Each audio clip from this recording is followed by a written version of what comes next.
सड़क पर चल रहे ताओवादी पुजारी ने अचानक पाया कि आकाश शांत था और एक ही कीट था, और जो लोग एक ही कीट से छुए गए थे वे मरे नहीं थे। इसलिए उसने जल्दी से सड़क के बगल में भूमि बिल्ली के बच्चे को उठा लिया और पौराणिक किमेनशील समाधान का प्रदर्शन किया, जो कि दरवाजों के साथ पहाड़ों को स्थानांतरित करने की कला है। छोटे शहर की सड़कों को 4 दरवाजों के माध्यम से सैकड़ों मील दूर से जोड़ती है, और जो लोग तेजी से दौड़ते थे उन्हें बख्श दिया जाता था, और जो लोग धीरे धीरे दौड़ते थे उन्हें तुरंत अकेला कीट खा जाता था, और मांस और रक्त वाक्यों में खराब हो जाते थे। छोटा शहर भी फटे हुए मकड़ी के रेशम से असंतोष से भरा है, लेकिन बिच्छू ने सिर्फ 1000 साल पुराने ताइजू को मिला दिया है।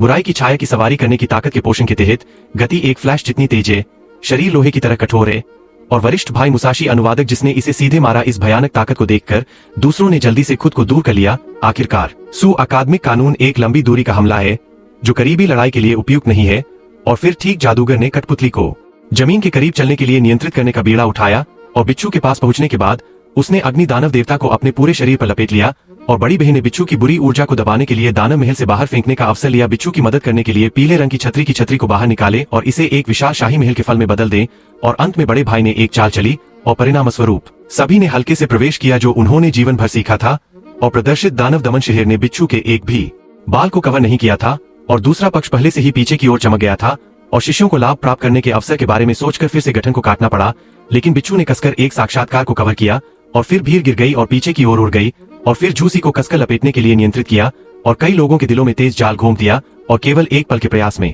वे सार और रक्त से बाहर निकल जाएंगे और हिंसा से मर जाएंगे। जिस समय जीवन गायब होने वाला था उसे